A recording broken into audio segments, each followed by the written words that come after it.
Now, as we look at the B part of this question, same idea. We're supposed to take and try and cut this shape in half to create two parts that are the same as each other. Well, let's go with the classic 2. If we go top down, you can see we're going to have a problem because when I fold this over, this is going to jut out, but this is actually going to indent in. So that's out. We can use that same idea in a lot of parts of this shape. If we draw the line left-right to across the shape here, all right, same problem. This corner is going to jut out, but this one juts in. And you can try and cut it any other way, just like we could have with any of these other shapes, but unfortunately you're going to have a hard time creating here any two parts that look alike. So in 2B, there are no lines of symmetry. Now in number 3 now we're talking about rotational symmetry. Rotational symmetry is when we take and turn the shape and create two parts that are the same as each other. So let's say I've got this circle here.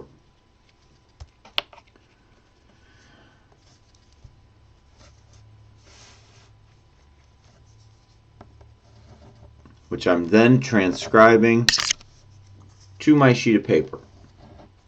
Okay, nothing tricky there. I just drew my circle on the paper. What rotational symmetry is when I take and turn this shape,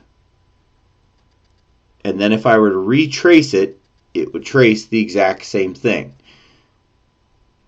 Obviously, a circle isn't the best example in the world because the circle is always going to match because its radius is the same no matter where I look at it.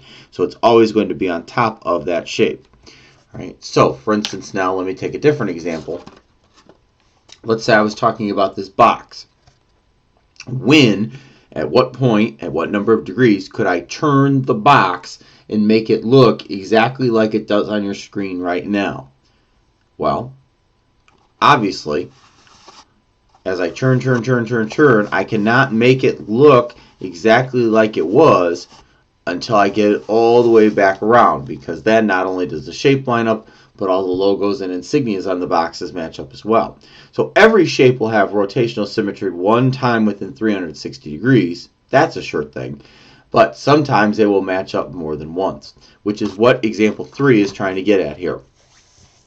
Now, when we're taking a look at example 3, usually what you're going to have in the shape is some distinguishing mark, some distinguishing feature.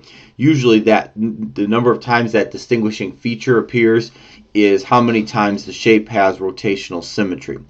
For instance, if we take a look at A, this flower petal shape here looked at from overhead, as I take and turn the flower petals, eventually this petal is going to be where this one is going to land where this one is right now, this one will land where this one is, and this one will land where this one is.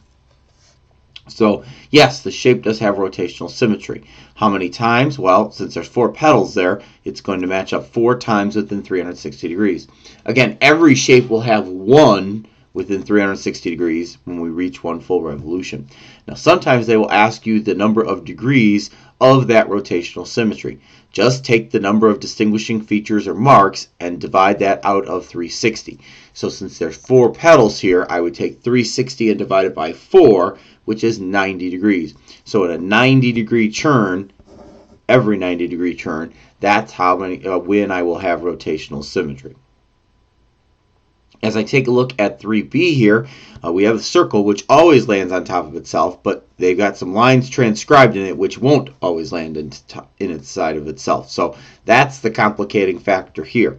As I turn this, eventually what's going to happen, because these are spaced evenly, is this one will land where this one is, this one will land where this one is, and this one will land where this one is, thus creating rotational symmetry. So yes, it has rotational symmetry. We're assured of that fact in 360 degrees that it will.